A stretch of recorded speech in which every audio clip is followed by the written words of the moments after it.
Hello, everyone. Good evening. Wow, I'm so excited because tonight we are going to have a very powerful guest sharing from Singapore. And you know what? This powerful person, right? The first time when I know his story, I was so inspired because he's not just a $1 million producer for consistent from 19, 20, 21, 22, okay? And consistent 4 years, and I believe in this 2023 also almost there, okay? So should be 5 years continuously. And not just has his own personal sales is very good, but he also leading a team with 1,200 agents and also having a very good team sales. And I won't share much about the numbers. Later, I'll let him to unveil to all of you here. So before we start, before I invite this important person to be on the screen, can you all help me to tag 3 of your friends, okay?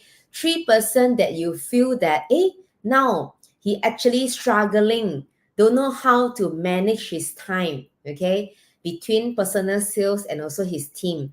Or maybe this colleague of yours or your teammates, he also started off as a rental agent, okay?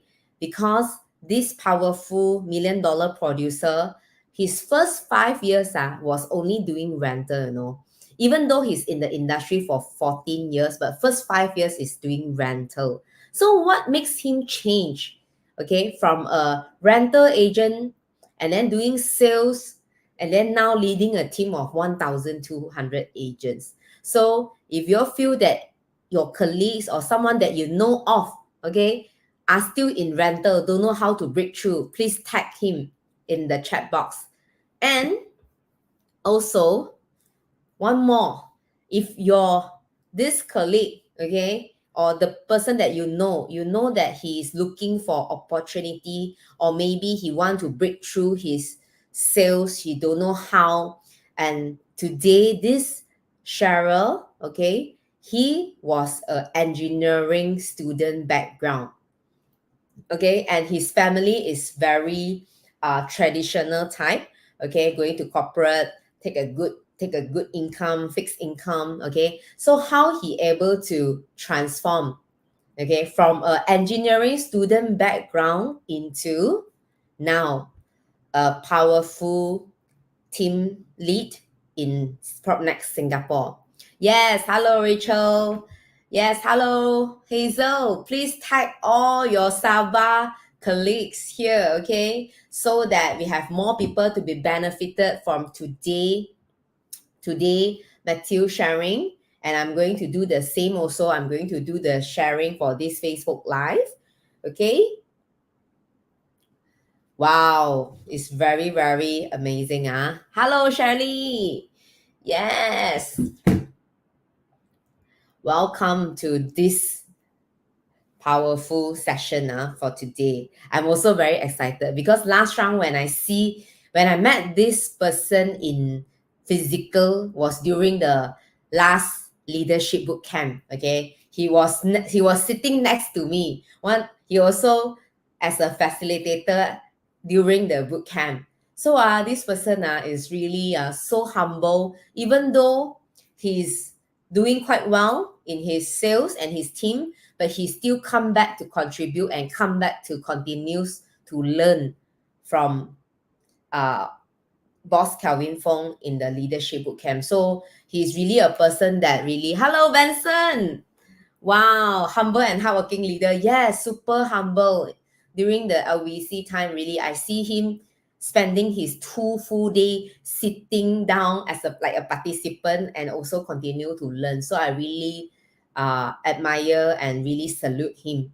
Yeah, because usually you imagine a person who need to do personal sales and leading 1,200 agents, some more got family, okay, and some more himself also should be attending a lot of training. Some more need to come back, do a lot of team meetings, and also need to come back for company training. So you see, how can he manage his time, right?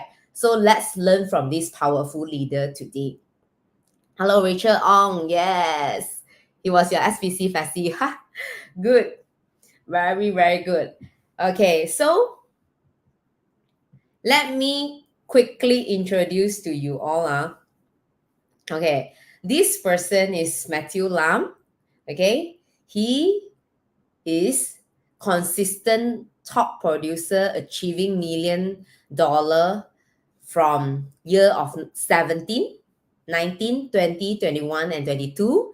And hopefully, and I think should be, he told me, 2023 this year also will continue to strike for $1 million.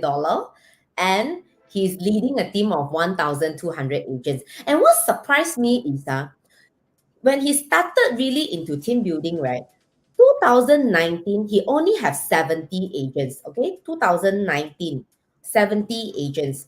But when this year, 2023, already 1,200 agents. You know, when I calculate the numbers, 4 years, he grow 1,100 agents, okay? Means 1 month, one month roughly 20 over agents, he recruited in his whole advisory, whole division. So I feel that, wow, how can he make this happen? So if you also want to learn about team building, please, okay, must be very focused until the end of the sharing. Okay, that day I have been going through with Matthew, and I really feel that he's really shared a lot of secrets to me also. So I hope it will benefit you all too. So are you guys ready? Please, yes, tag more people. Okay, let me see the view. Okay. Wow. Okay. Okay, good, good, good. The number is upping. Okay. So without further ado, okay, I want you all to use your loudest cheers by typing. Give me a lot of 8. Okay, give me a lot of 8 to welcome this powerful guest from Singapore, which is our Matthew Lam, our advisory branch director. Yes. A lot of it. Come. Hi, Matthew. Hey, hello. Yes, our VVIP tonight, 𝐿𝐾𝐸. Yeah, yeah. It's really our pleasure to learn from you. Okay, so maybe your guess first. I give you a quick question before Matthew share more with us. Your guess, Matthew, is an introvert or extrovert? Like, just from the look itself. See who guessed correct. You all think Matthew is an introvert person or an extrovert person? A person who always on stage, do a lot of trainings, okay? Some more very good in talking, very brave, very courageous. Oh, Rachel Ong say introvert, oh? Really? Wow, hui Shelly also say introvert. Wow, you're so smart. Means you all graduate from DISC. Not bad. Good. So maybe I let Matthew to unveil the answer. Okay, Yeah, I more. right. I think definitely I'm an introvert. I think anyway, first of all, I think good evening to everybody, and very nice to see you all. Although cannot see everybody here, but still, anyway, nice to see you all, and thank you, Sarah, for inviting me to do this sharing with PropNext Malaysia. It's my pleasure and it's my honor. Every time PropNext Malaysia asks me to do a sharing or what, every time my number one answer without delay is always a definite yes, and I'm happy to be here to be able to inspire more people. So I think why Sarah asked that, whether am I an introvert or not, is because yes, actually I am. A lot of my friends or a lot of my secondary school or even primary school friends would never have thought that Matt Lam today is a real estate agent, and not only that, still can talk on the stage, conduct training, and speak to a crowd of so many, and then they never expected that Matt Lam would be like this today. Because last time I used to be this child or this kid that would sit in the classroom alone. Of course, I would talk when I need to talk, and I'm actually quite talkative also, but I would never be the one that will go out, arrange for gatherings. I would never be the one that will go and talk to other people myself or take initiative to arrange or initiate certain things. In fact, when I was younger, my self-confidence and my self-esteem was actually a lot lower and lesser than now. Definitely, I would have never imagined myself. Yeah, I would have never imagined myself with this kind of hair, or even going up the stage to talk to 1,000 people, or every other day I'm talking to a group of 200 to 300 of my own team members doing training every day or so. Right, so yeah, I started real estate in 2010. I was actually doing real estate at the same time, studying in electrical engineering in NUS, and I also was the national team for Singapore fencing. So if you don't know what fencing is, it's actually, you can go and Google it. Fencing is actually the Western sword fighting, which is a form of martial art also, which you can really, like the movies, 接来接去那个剑 like that lah. Yeah, the long and then white color, the whole thing. Correct. Yeah. And I was juggling between all these three things at the same time lah. And I even went for the Southeast Asian Games in 2010. Yeah. So after that, I managed to get bronze down there. But by then, I already found a newfound passion, which is real estate. But partially was also because I was training about 10 times a week. But yet, even after winning the SEA Games bronze medal, the reward itself is so low in Singapore that it's really not worth it. So then just nice, I found a newfound passion, which is real estate. But of course, not everything was so rosy to begin with. I didn't jump into real estate knowing that, wow, this is my dream job, or this is something that I would want to do for life. In fact, it is something that I was supposed to stop after I graduate.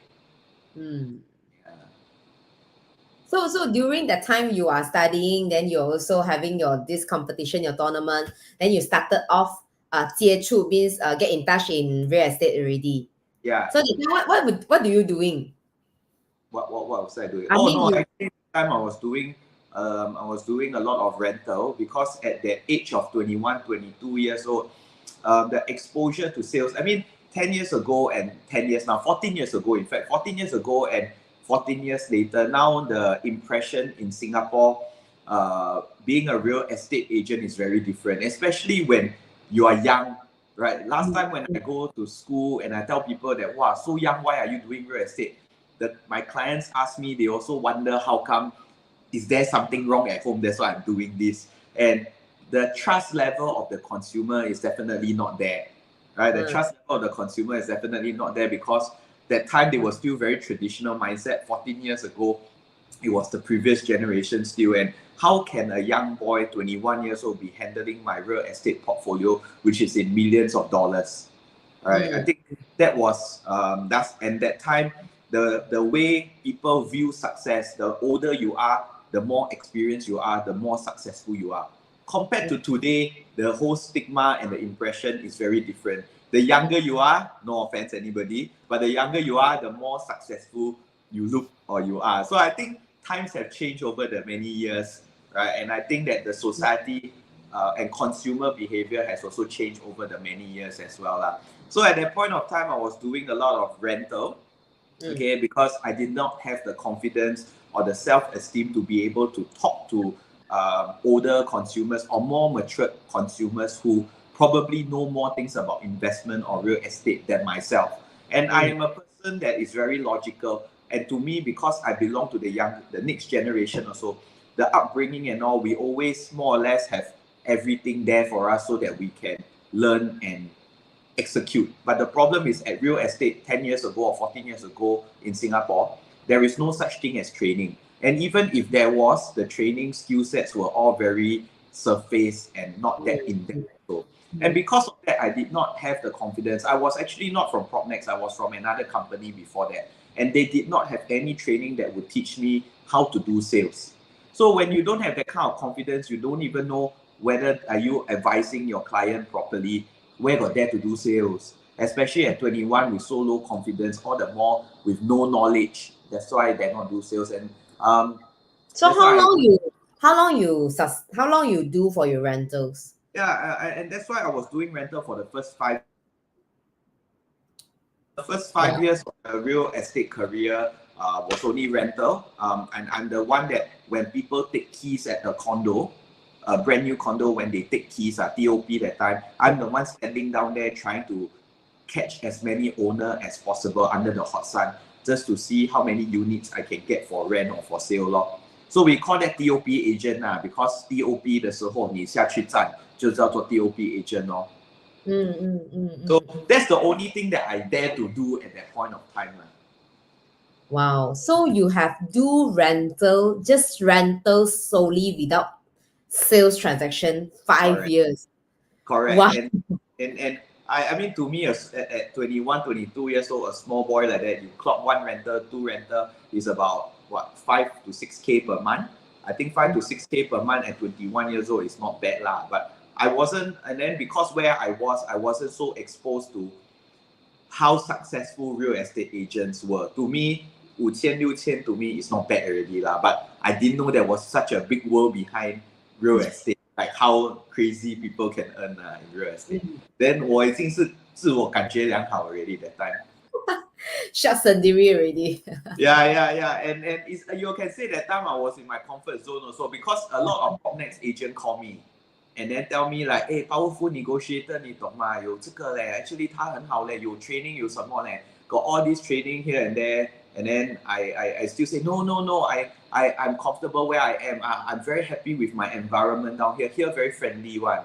I even shut people off. But actually, sometimes being too comfortable where you are or being too happy where you are is also a problem.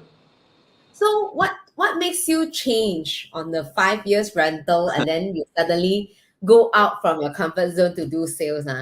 Actually, not exactly so easy to say what change then tomorrow transform already. I was never a superstar story, honestly. It's more of because I was about to quit the job already. I made a promise to my parents that I will quit and will go for the corporate rice bowl. That was my upbringing anyway. And then my dad was a CEO of a company. So he also climbed the corporate ladder all the way up. And that's the main reason why I do engineering, because I didn't know when I entered university that time, I didn't have any direction or goals in life. I mean, I'm not like other kids that say, I want to become doctor, I want to become lawyer. I don't have. I also don't know what I want. And he just tell me, I just only tell him one thing, which is as long can make money and as long as my life is safe, then I would just study whatever you ask me to study lor. So he asked me to go for electrical engineering because he took the corporate ladder and climbed from a sales engineer all the way up to being a CEO. So he walked the path before. He also kind of expect his son to walk the same path lah. So and that was why I took on electrical engineering. But why am I telling you this is because I was already about to quit real estate by then because 我已经开始 pave the way and 铺路了. But the thing is, I had 5 agents under me at that point of time. Those 5 agents were actually my friends. So they saw me how I can create an extra income for myself. Then they also want to create this income. Then they join me lah. They also do rental.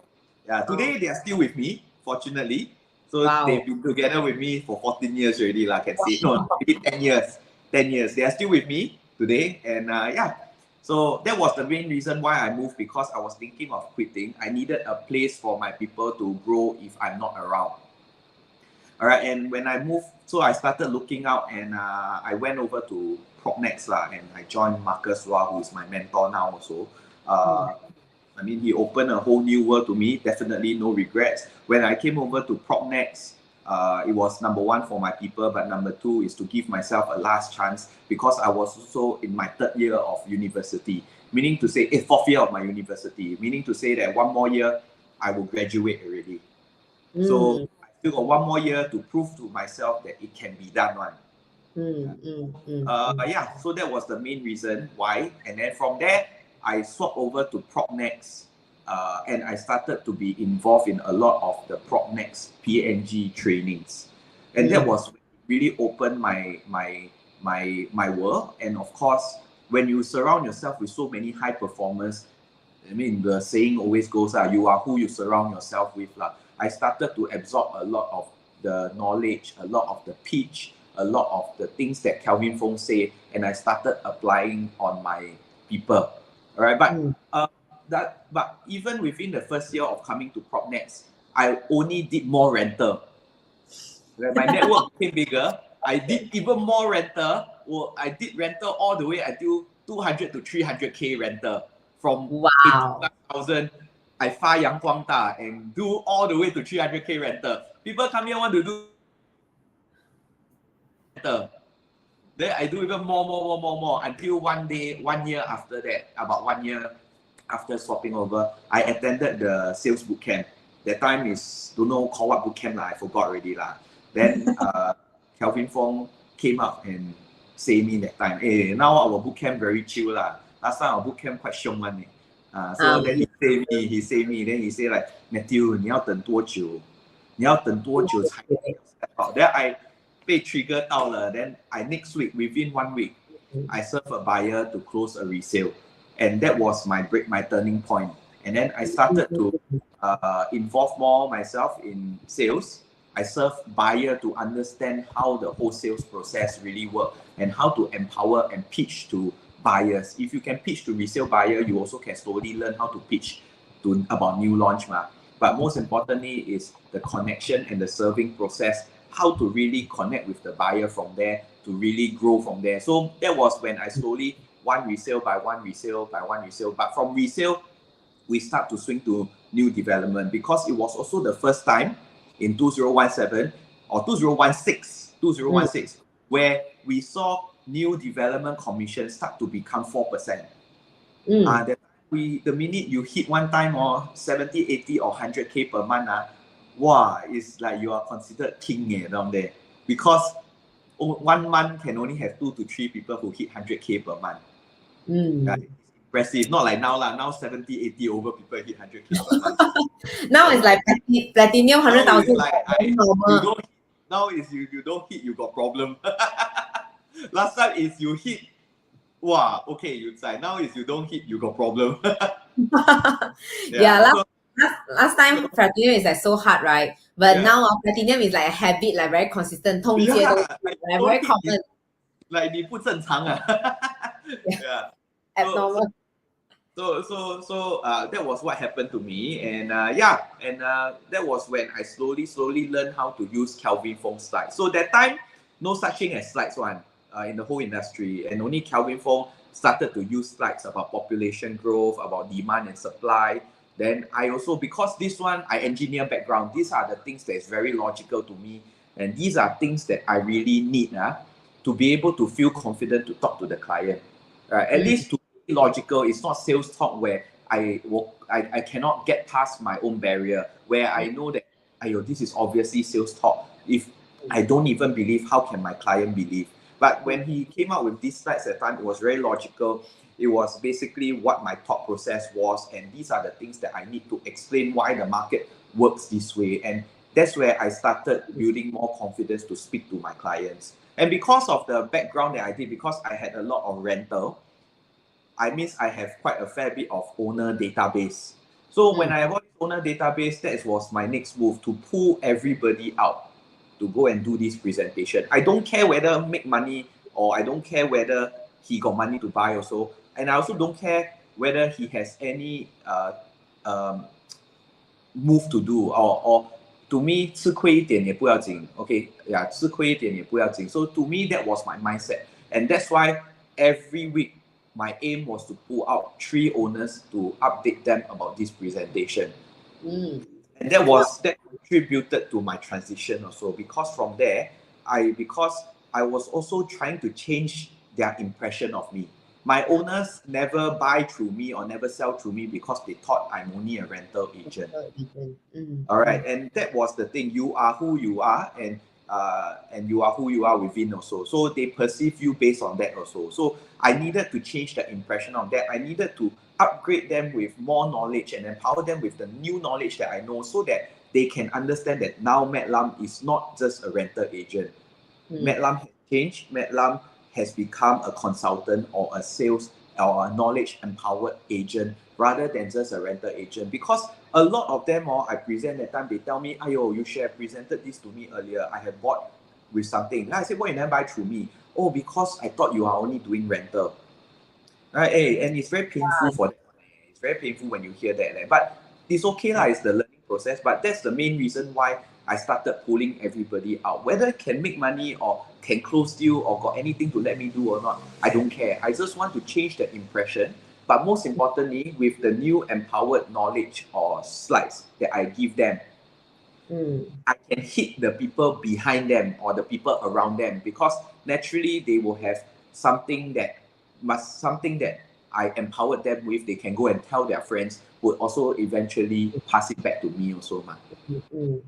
I think from here, Matthew sharing, okay, I can see from Matthew now is very extrovert, not introvert. Okay, so I think I summary a few points for whoever who just come into the Facebook Live, right? I think the transition from a rental agent to a sales agent, I think most important is you feel that because someone, the 贵人 we say the 贵人 suddenly pinpoint you and tells you that, hey, how long you want to wait? Okay, actually you are good enough already, ma. So why not started doing sales? Then you started to explore on sales, right? Then from there, because of this moment, then you started slowly. How you transit is start with your existing network. Okay. So I think this is many of us, because I think believe some of the agents here also will have some challenge. Like you are from a rental agent, you don't know how to move to doing projects or resale, or maybe doing sales. So last time I also a rental agent. They call me rental queen also. So I also facing the same issue. So I think the transition there is basically starting from the existing network that you have. But the thing is, from there, the more people we present, the more we do our marketing and also our branding to our existing client. I think this is very important. So because just now one pain point that Matthew point out, the pain point is what, is that the person don't know that you got sell or you are doing sales. That's why he looked for other agents and bought the property from them.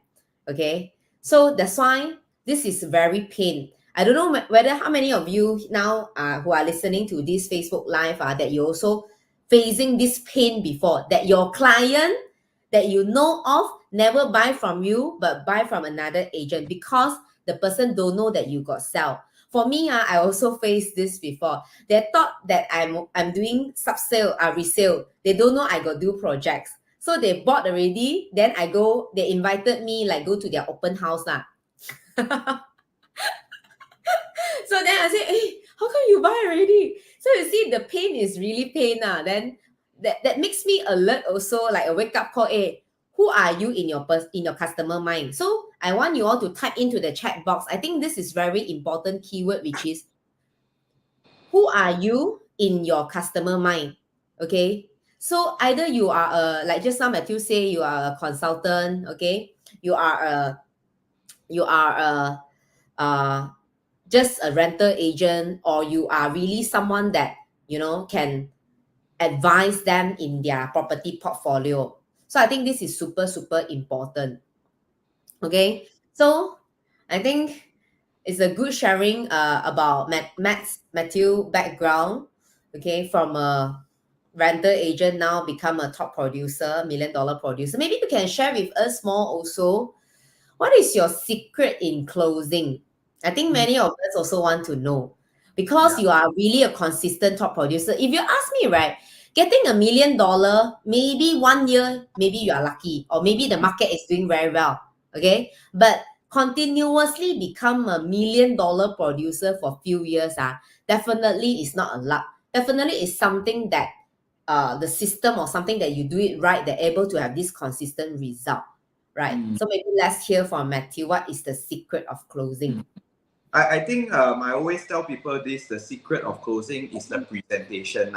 Okay, so but before we go to that, of course, we need to talk about the system where you use to prospect or how do you prospect itself. So naturally, I think the client connection aspect of things, what kind of hooks you are using, what kind of triggers you are using.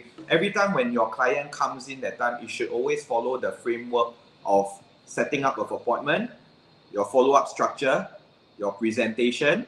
Because of your presentation, you can also anticipate objection. All right, and because you can anticipate objection already, you also can become prepared for it. And then from there, once you clear their objection, what kind of product that you recommend, and of course, finally, your closing technique. So in this kind of framework, every step of the way, I already have a formulated structure or a script that I use that have really caught the consumer thought process. All right, so you see, I have actually quite a solid game plan. My prospecting, actually, I have 2 telemarketers right now. I started off last time prospecting. Of course, I don't have so much money to spend last time also. So the first prospecting that I did was from Property Guru. Take the buyer, I advertise listing, take the buyer, and start to swing. Swing either from new launch from resale to new launch, or resale to resale. That until today, I still have that habit. The second one is I started engaging Filipino telemarketer to call all the data so that I can get even more listing to repeat whatever that I swing from my Property Guru advertisement. Because with more listing means more advertisement, means more direct buyers calling you also. From there, we can swing more direct buyers out also to serve. And these direct buyers itself, also some of them haven't sell their listing yet or sell their unit yet. Can I get more listing or unit to sell from them also?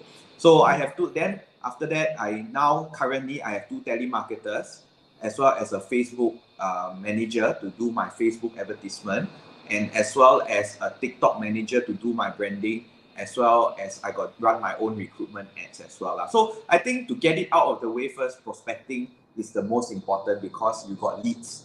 You will then can apply all the skill set or training or presentation that you are given. All right, but comes the next thing. Why I say the best secret to closing is always the presentation itself, right? Because the presentation itself gives you the alignment as well as the empowerment to the client. What we are trying to ask is the alignment between you and the client. Do you realize that every time, what is the first thing we will do when we meet a new client? We will ask them about requirements. Am I right?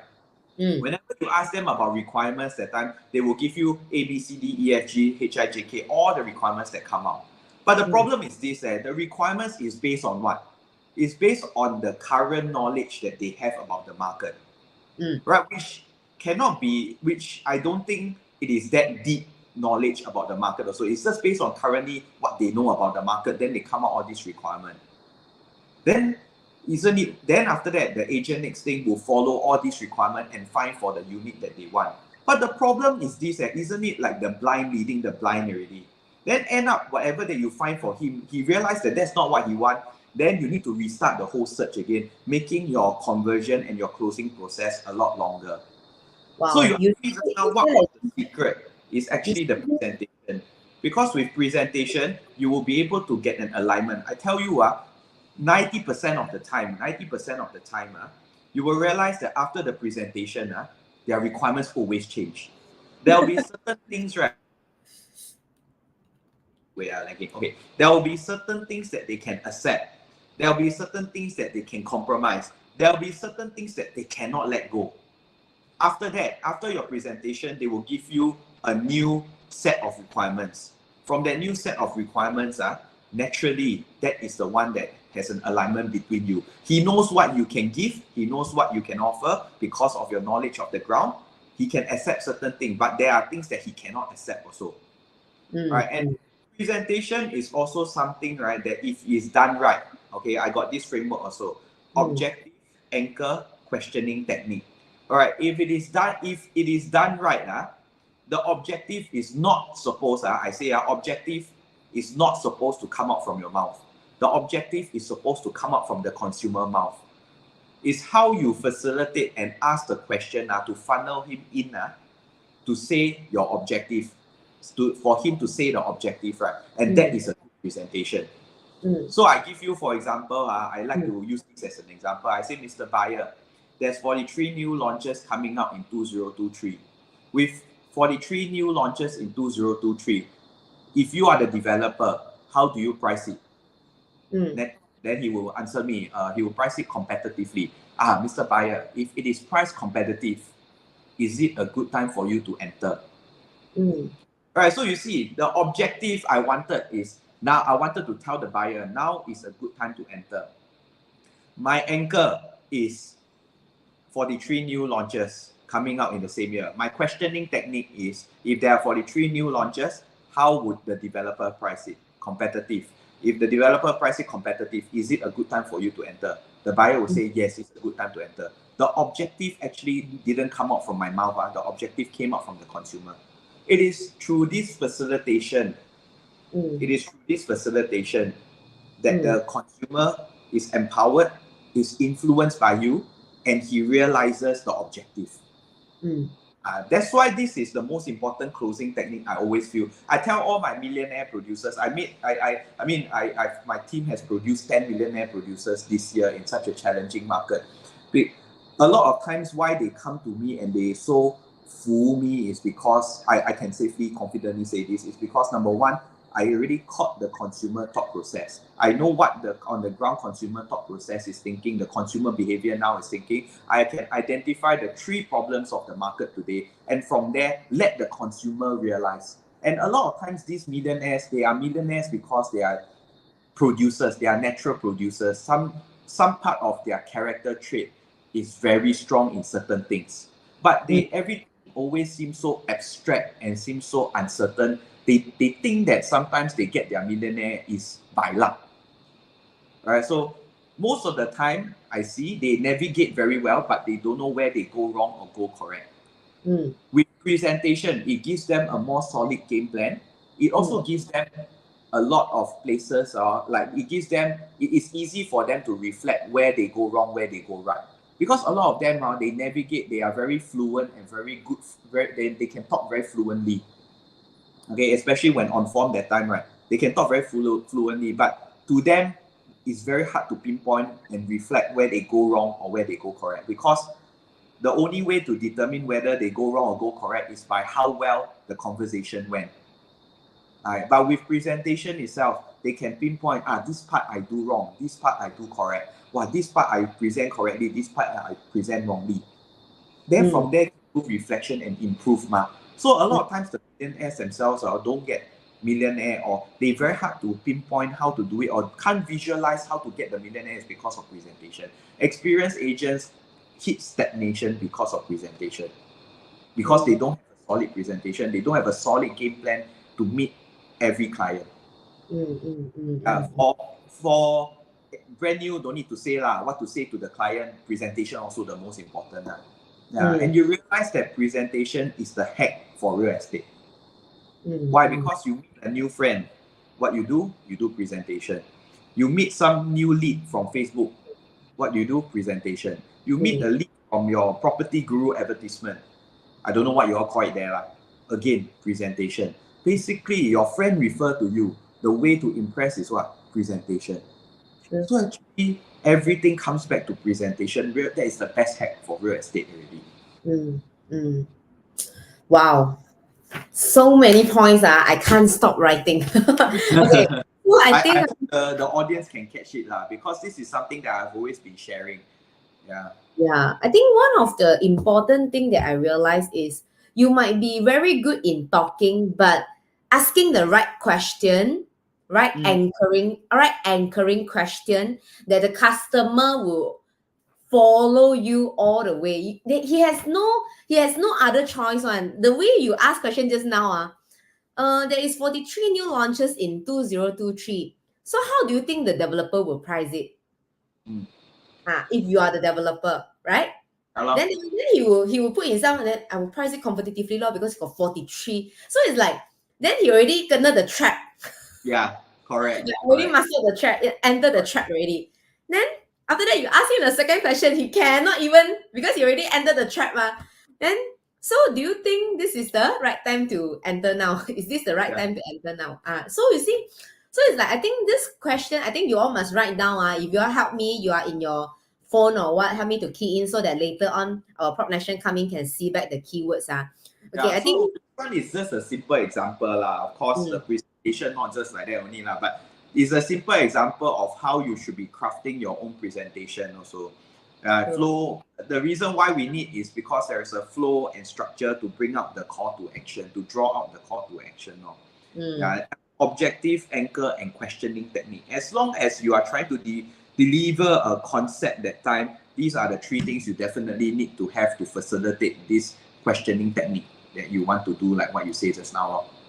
So our participants, our audience ask, what kind of topic should lead the consumer, and what kind of the three important questions always ask? I don't know about your Malaysian market. You see, that's the thing. So for us, it's of course it's always about we got a lot more to talk about because we got cooling measures, right? But I think at this current moment globally, everybody is always asking the same thing, which is the interest rates. I think this affects Malaysia more than it affects Singapore, because Singapore got 15 rounds of cooling measure, which already buffer the Singapore market from all these high interest rates. But I think if based on what I understand about Malaysia market, there's not much cooling measures to begin with, right? It's still quite a free market after all. Then you are very susceptible to economical factors. So I think, first of all, to give you a good reference, I think for the audience here, the key question to ask yourself is, what are the three problems of the market today? Because in Singapore, I have a very clear sense really. The three problems of the market today is, number one, new benchmark of prices. Number two, they thought that 43 new launches is an oversupply. That's why they do a wait and see approach. If you are able to identify and anticipate the common questions as asked, can you craft a presentation to align them even before it strikes them? So this is what I mean by catching the consumer thought process. I'm so on the ground and so sensitive already that I've already caught the consumer thought process, and I put it in this flow and this structure that I follow how a normal human being would think. So I finish topic A. Topic A will lead the person to think of topic B. Naturally, my next slide is covering topic B already. After finishing topic B, naturally on the consumer's mind is C. Just nice, my slide will cover C already. So it will look like you are always one step ahead, but in actual fact, it's because you caught the consumer thought process already. So to give you an example, if you meet a few clients and their their concern their current concern, because property market is always lagging one, no matter where you are. Something must happen first, then slowly it will ripple down to affect property market. Okay, so property market is always lagging one. So you will hit different point of the market. Like 3 months ago, my consumers are all talking to me about a different thing. 3 months later, you will realize that all the consumers at the same time will ask the same question and the same concern. That is where you need to tweak your presentation on. So I think the key question to ask yourself currently is, what are my consumers always asking me about? So far, you met 5 consumers. What are the 5 questions they always ask you? From there, can you create a presentation slide that will address these problems even before they come out? And then as the market moves, you will start to hear different things. That is the time where your presentation has to change also. So working on the same current framework like that, then you will be able to build on your presentation and evolve along the way. Yeah. I mean, of course, like you tell me what other secret, all those, the kind standard one, you are perseverance lah, persistent lah. But I think another one that will be helpful for everybody here, okay? A common trait that I see amongst producers, especially I coach so many producers myself, they recover from failure very fast. How fast they get up from a burst deal is crazy one. Some cases take 2 hours.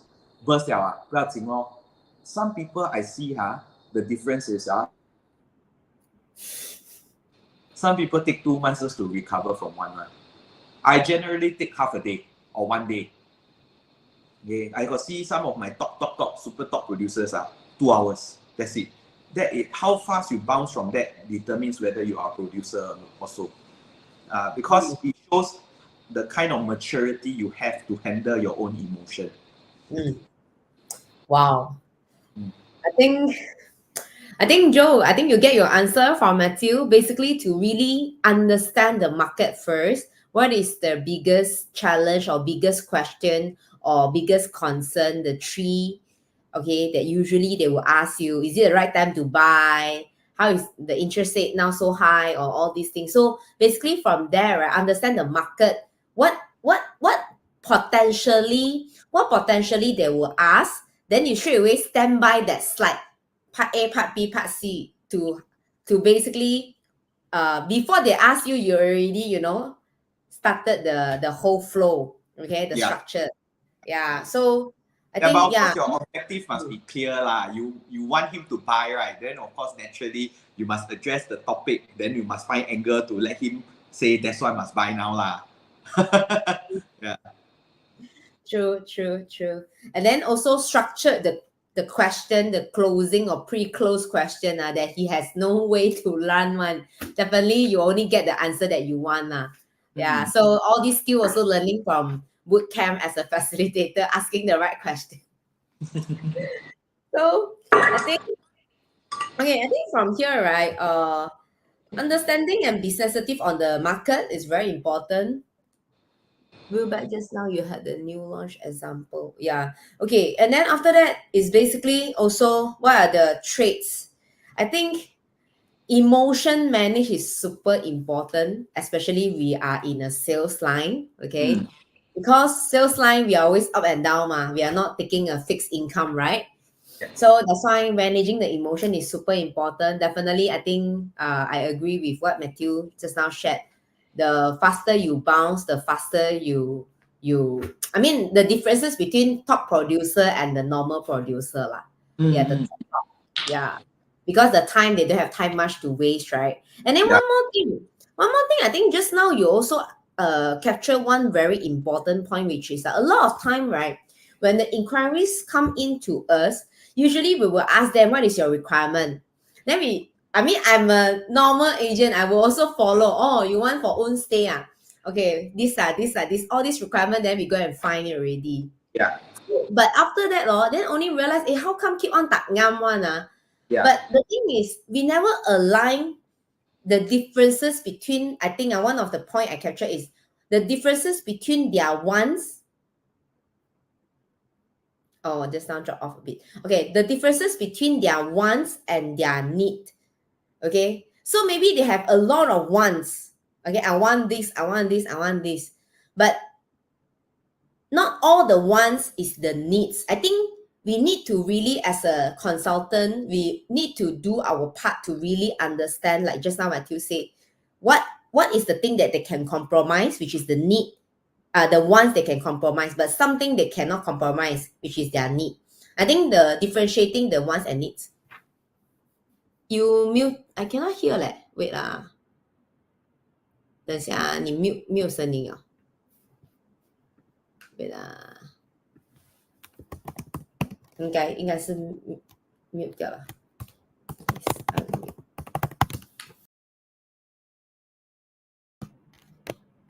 有吗？你有听到吗？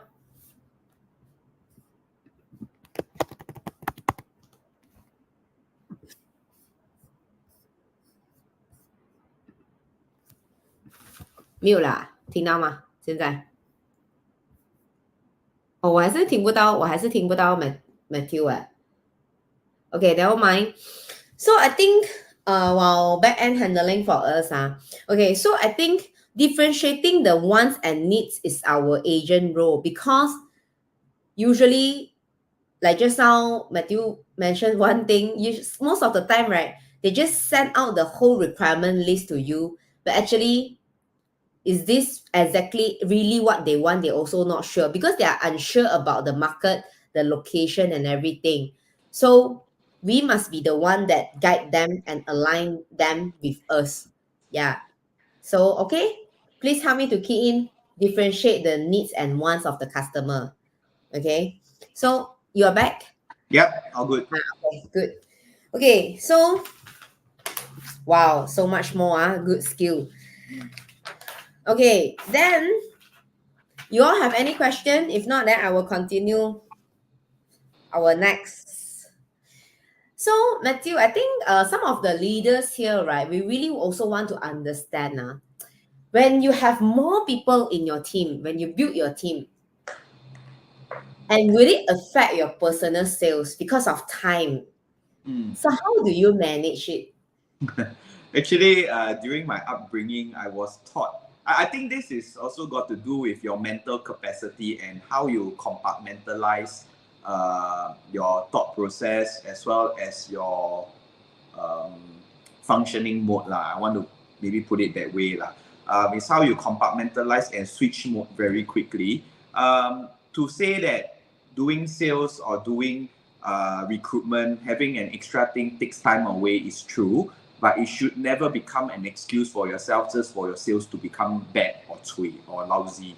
I see a lot of leaders using that as an excuse, and it's even happening right today that because I do recruitment, that's why my sales I cannot concentrate or what. Don't let your people become the excuse for your downfall. That's what I always say. Doesn't mean that you do one extra thing, then you cannot maintain the other. And of course, because of this, in a way, this is what my mom told me also before. Just because you do fencing doesn't mean your studies have to be bad. Right? Of course, it may not be super top, or it may not be whole class number one, but can we find the balance where you are excelling in both and what you can compromise without affecting the ROI of either activities? And because of your limited time capacity also, you would also be thinking of the fastest way and the most effective way before you execute every move. I realize that agents also, one thing is they spend too much time doing a certain task when actually within the half an hour or 1 hour could have achieved the same results or even better. But because of the luxury of time and the luxury of our job flexibility, we end up spending too much time completing a single task. Like setting advertisement on Property Guru, you don't need 2 hours just to do that, to beautify the photos. All you need is less than 10 to 15 minutes if your process is streamlined. All right, so same. The next thing is, of course, how do you find a way to benefit both your sales and your recruitment? That's the most effective way. Cannot be my recruitment go up, but my sales go down, or my sales go up, but my recruitment go down. All right, is there a way whereby my sales can benefit recruitment and my recruitment can benefit sales also? All right. So that is up to you. Sorry. One stone hit two birds means you do one thing. But that is entirely up to the individual to think of the best way out that he feels that is best for his people, but not only that for himself, Because when you do recruitment at time and then you use them as an excuse for your own downfall, that's the worst thing you can do. Because there is always this saying, to help yourself means to help others, really, Alright, so to me is, are you making an excuse by conveniently using recruitment to say that's why 我不做 sales lor? That's the first thing. Of course, secondly is, of course, how do you benefit your own sales when you do recruitment? Alright, so I found a benefit flow chart for myself Alright, basically why to me actually I do recruitment, I always tell people that if I do recruitment, it's because I did recruitment, that's why my sales is so consistent also. Because every day I'm meeting my agents for one-to-one. I mean, where else can I, at 28 years old, I started recruitment, now I'm 34 28, 29 years old, get so many new ideas and perspective. It's from the one-to-one meetup. Then they give me new idea, I go and try on my clients. Ultimately, it works. It works. I bring back to the team. I put it in a training or structure to communicate to them. I train the people what I did and what I thought the thought process. From there, they benefit. They close more. Then they one-to-one with me again. They give me new ideas again. I go try on my client. Ultimately, my client benefit the most because I keep getting new ideas and I keep getting new insights from these people that every day talk to me. So in a way, the bigger my team grows, the more effective my client or the more benefit my client gets, because I'm the one that always receive all these new ideas and I repackage it into better things some more to give to my client, because I would have probably know what my client want and what the consumer market is like right now, and I can adapt certain idea or change certain things to fit them, and then in the end benefit them. Not only that, because of the closing, I go back and do training for them. My people close more, then they give me even more new idea. Then you see the whole cycle and beneficial cycle will work. The only reason why people feel that recruitment and sales, right, is a pull down or a let down is because they feel it's a chore. They feel that they have nothing to take from this relationship that they have with their agents. They are only giving and giving and giving and giving, because one agent, one problem. One agent asks you one question, die already. 100 agent asks you one question, that's 100 questions. Cannot be one agent only asks you one question. One agent asks you 10 questions, 100 agents is 1,000 questions. All right? Because like that, everything you keep taking from you feel very compromised, you feel very imbalanced. All right, but do you know how to take back from this relationship that you have when you do recruitment or not? If you know what to take from this relationship, then you will not feel imbalanced. You will feel you benefited also. This relationship can move, True. Yeah. True. Basically, because the more people you meet, the more inputs you have or insights you have from the market, or what are the challenges they are facing, or what are the ideas that do. So from there, actually, you packaging it and help your own also to your sales. So basically, it's a win-win kind of situation. Yes. The more people that you meet, and then some more, after you learn, you able to achieve your sales already, then you have that formula, then you duplicate it again to the rest of the whole team. So I think Correct. this thing is really, I think is very, 这叫什么啊？这个叫win-win lah. I think it's win-win lah. Basically, the team win, you also win, and everyone wins together. So it's basically also because of the time, because I understand, like, the more busy you are, the more focused and efficient you are, right? Sometimes people are they cannot get the things done also, sometimes because the urgency is not there, the deadline, the time is too free. Okay, so a lot of not so urgent, not so speedy when they do the thing. The thing, yeah, it's not about how much time you have lah. It's really about the quality, how you spend the time, the focus, the efficiency. Right. But of course, then comes the next advice, which is, of course, what kind of frameworks and structures you put in place for them. Same thing like sales. Your consumer keep asking the same question, 10 consumer keep ask the same question. Can you do up a deck to address it and anticipate it? Same thing for agent. If you realize that every agent is asking, for me, I have a rule of thumb. If more than 5 agents ask the same question, means this is what everybody is facing on the ground. I better put into a deck or a framework where they can constantly reference to, so that anytime they can go and access it and solve their problem. So as you build over the years, you will have a library and you will have this framework and structure in place that everybody will anticipate. You would have already anticipated what might be the possible problems or whatever that your agents may face, and you already have that framework and structure there that they anytime can refer to also. I think this is the secret why you're able to build in 4 years more than 1,100 agents. I think because 还有加 personal branding， 还有很多我自己的 achievement That's why 在 pay. And of course, when you work hard for the people, naturally they also will help you promote your team and they feel proud to be part of this team right? And they have this sense of belonging. That's why I say the people need the system. The system also in that sense. Yes. So that's why you have this able to 传承的，这个叫什么？ You able to multiply, 做乘法，the multiplication that this system able to help to grow this snowball. I think your snowball grows so fast is because of you have this structure and this system that help the team. Yes. So any more question you want to ask? So you have achieved so many already. I'm just curious. What is your next target? Target actually is to grow the team as big as possible, but with a very clear vision in mind. Actually, I always address my people that this team has to grow because of the talent and the ideas that you will get from new blood. So they agree, but I also give them my word that I will continue creating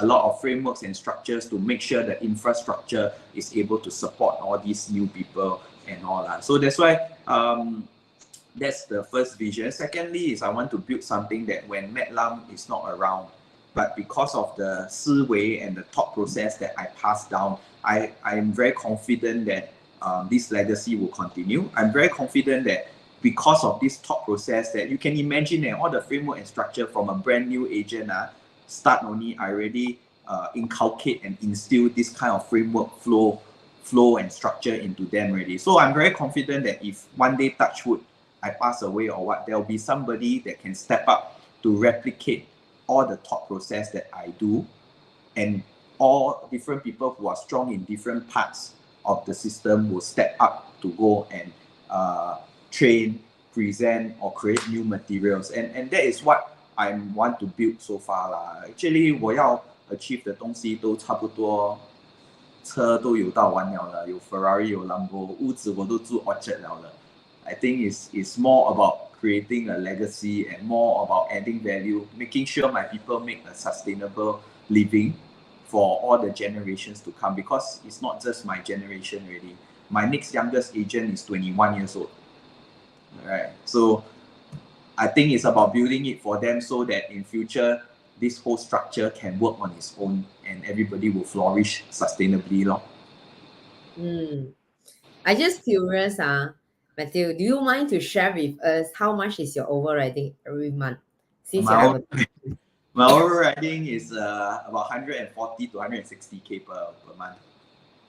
What means average around 150K around there. Overriding, and haven't include your personal sales. And my personal sales also 1 mil plus 1.2, 1.3. So around 100,000 monthly personal sales. All right. Wow. Your life is our dream. I welcome anybody to step in my life. Because my daily routine is also about 9 or 10 a.m. is to go gym. 9 a.m. to 10 a.m. I go to the gym. 10:30 I start my first consultation.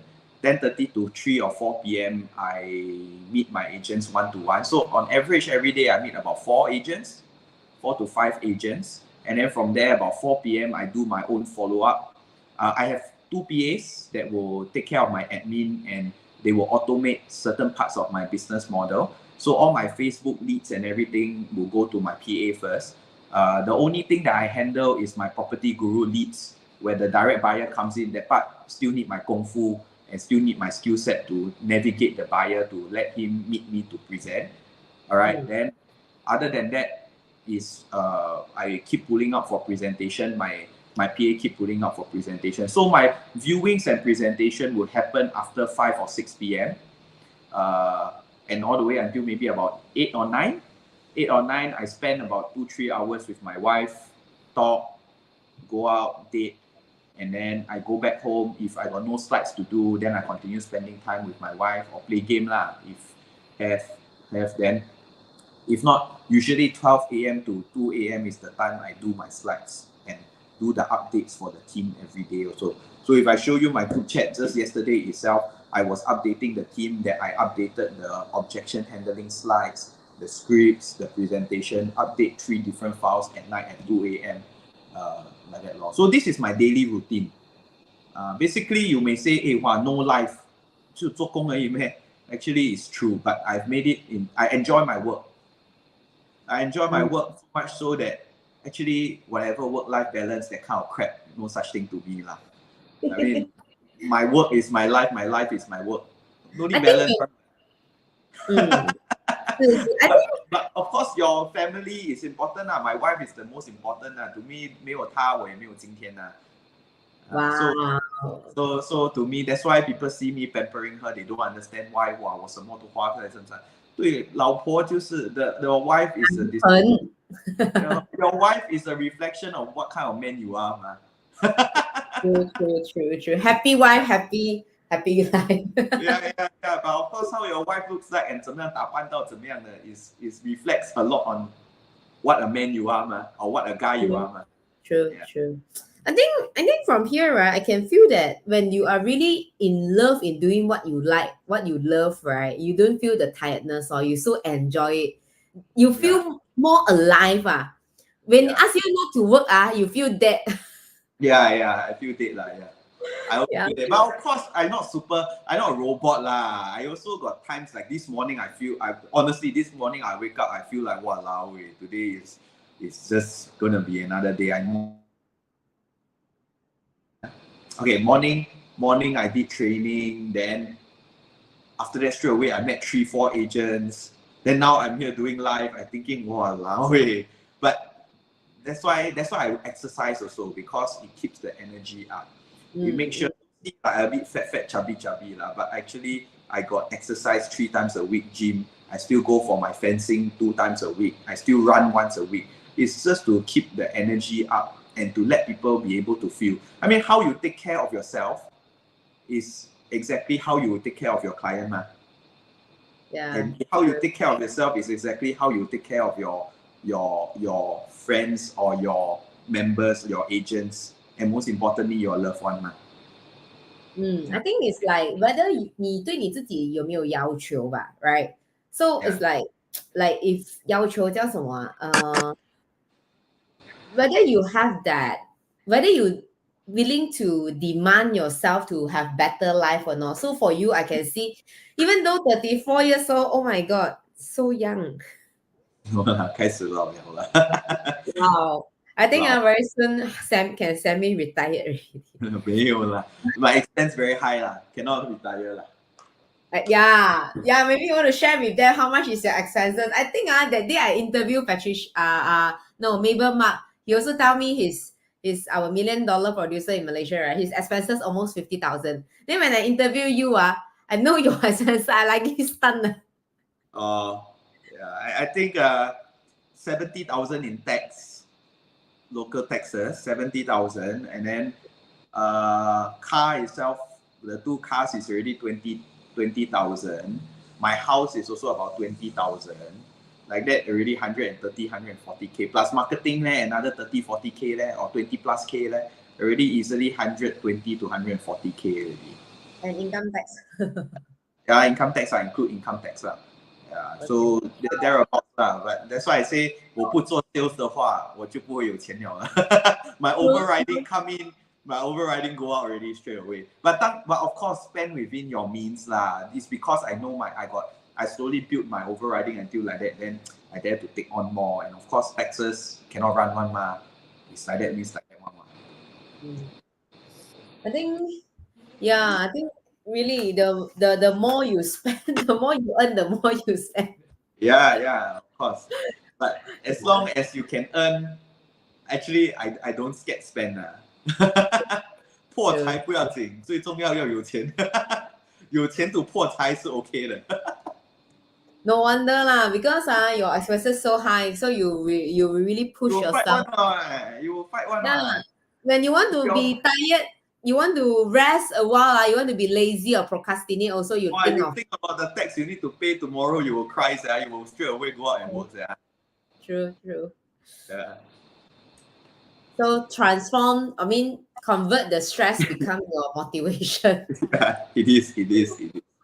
So just now we got one audience ask, do you face some agents didn't follow your slide or plan that discussed before? How do you deal with them? Common. No lah, this is very common. I mean, nobody else can help them other than themselves, okay? But of course, if you already empower them, spoon feed them from the script to the follow-up to the presentation to everything, then it's really entirely up to the person. But I think we can also try to understand them why they are not applying or why they are not doing it.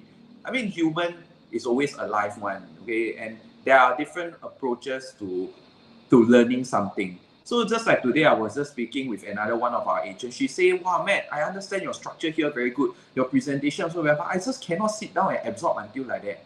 Then I said, okay, let's change the learning process. Instead of looking at presentation, let's look at it in the other way. You go and look at objection first. Then you study the objection. At least I know that you go down, right? Whenever people throw you question, you can fight with the objection. And with the objection handling, because I would have prepared 40 objections for them. So I prepared 40 objections from them, right? They learn from the object. I advise her to learn the other way. Instead of always learn presentation first, then look at objection. We don't balik lah. We see objection first. At least I know when you go down, talk to client that time, the objection come out, you know how to handle. At least you don't sound like you are empty or 不懂东西这样. So probably is the learning approach that maybe you can ask and see whether can you change things up to let the agent understand and apply better. I mean, the whole purpose of why you do this is to empower and change lives. It means it's also to cater to them. True. Some people will need different way of learning one. So confirm one. Yeah, just like what in one class got different type of students. Cannot one method fulfill everyone one. Yeah. So any one of you got more question? You see, all this we also keep on learning all the good things about the bright side about Matthew. Is there any time, any moment in your life, right, you feel very down one? Have. Actually, I always remember 2018. You will realize that Sarah just now keep announcing 2017, 2019, 2020, 21, 22 millionaire and 23 millionaire. But you will realize that one of the year is missing, 2018. Actually, 2018 is my most, in fact, it's my unhappiest year throughout my real estate career. Because in 2017 is the first time in the industry where we really recognize millionaire. And within that first year, I already hit that millionaire at the age of 27 years old, which is probably I was the youngest millionaire in the whole industry back then already. And, with that kind of award and that kind of title given to you, the next year is a very different year already. I mean, like what you mentioned just now, achieve 1 year, yeah lah, maybe the market was good. But I think that was how people look at me back then also. And I was very concerned about how people look at me. And I was actually fighting not to lose. All right. And that really hit me a lot, because even till today, I remember the feeling of it. And I always compare myself to the rest. I always feel like, how come I do so much, but yet I still cannot achieve what I want to achieve? People just do a bit, wow, 200-300K. But then, number one is, of course, did I change with the market lah? That was one of my mistakes also, which I did not change with the market back then. When the market became a bit of undersupply, I never find clients that got more money to pay for higher prices. So that was theoretically one of the logical mistakes. But the other mistake that is not so logical one is my emotional well-being and my state of mind, which I wasn't happy at, very unhappy in fact. And unhappy to the point whereby your loved one around you also feel it, until my wife asked me, why are you so unhappy now? And that was exactly the point that hit me also, because even my wife beside me that support me all the way also can feel something, let alone my clients or let alone the people under myself. Yeah, so that year itself, 讲起那时候也是现在有点 feeling. Okay, but yeah, so that was the time I feel very unhappy in fact. And because number one, the feeling of fighting not to lose instead of fighting to win. Because when you are at 2017, when you're fighting for million that time, you don't look back one. You just only 往前走，就是 fight to win 了嘛。But when you move into 2018 that time, or when you finally got it that time, it becomes the fighting for survival mode like that, which people were reminding me, but as long as you're not experiencing it yourself, you will never be able to feel that kind of pain or unhappiness. Nobody will never understand, and you are alone to fight this one. 没有 millionaire 嘛，那时候。Alright, 没有 millionaire 嘛，那时候。So, in a way, is it lagging? Everything okay? 有点 delay 了。I think my side lagging. Your side lagging. Okay. Is it my side? Everything good? Nick, is everything good? Yeah. I think yours. Mine is fine. Okay. Yeah, let's wait for her to be back first.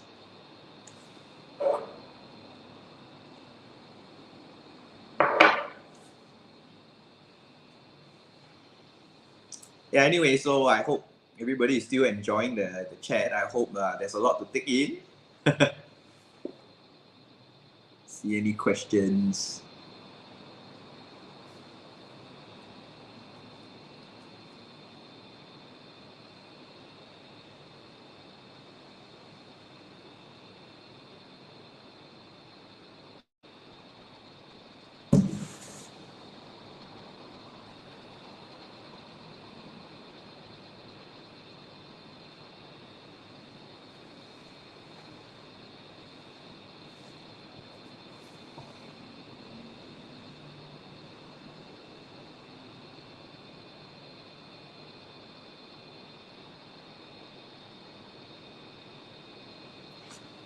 How do I handle daily customers how do you handle your daily customer? I think my PA, whenever my leads come in, my PA will be the one answering the Facebook leads. Okay, so we'll be answering the Facebook leads. I would have taught him how to nurture the leads. We actually have videos to showcase how to nurture the leads. And my PA actually learn from there and replicate from there. He will help me filter and funnel, and from there he set up the appointment for me to go presentation for. So even my telemarketing leads that come in that time, after telemarketer call finish already, my assistant will be the one that helped me set up the appointment and also frame the consumer up. To frame the consumer before I actually go down to meet the consumer. So by the time when I go and meet the consumer that time, it will be just to execute my presentation.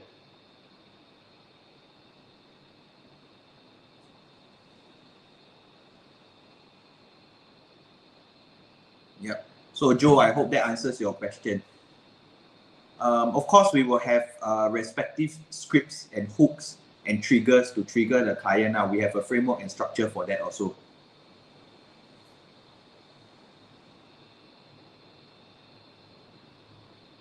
Okay, sorry. Just now my laptop hangs straight away. Okay. Yeah. Hi, I'm Hi. back. Oh, that's great. Okay, so basically, I think I think very important is your point. What do you focus in? You focus not to lose, looking back, looking at the side, the competitors, all the thing, or you focus on win, which is the Yep. front, your target. I think this is very important. I mean, as much as we are in doing our sales along the way, right? Mm-hmm. Sometimes even myself, I also unknowingly will be focusing in 又断了。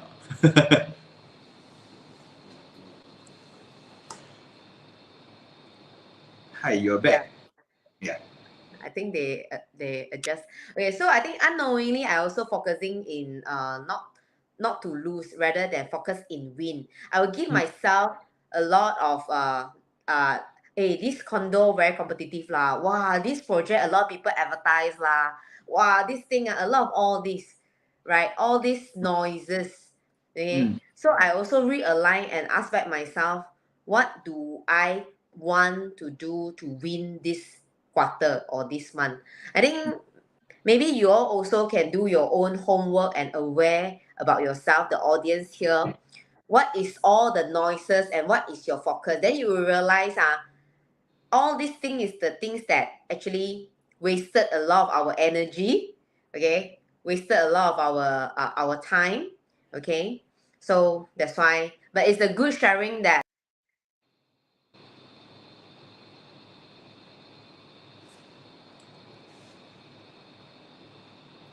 the lagging 嘛。怎么还一直把我放去后台？Okay, never mind. So I think let's end with a quote. What is the quote that you want to share with everyone? Oh, it's my favorite mantra, which is one good day. I mean, to me, this is I think something that relates to a lot of people and something that I always tell myself also. You will realize everybody has his time. Okay, sometimes you see people do the same prospecting you do. How come he got result? How come you don't have? I think number one, of course, is the persistence and the perseverance. I think that is as per always. But to me, it's everybody has his time. As long as you continue doing and you doing what you feel is always right. Of course, you tweak along the way, but if you don't see the results, always believe in it. Always believe in that one good day that will come lah.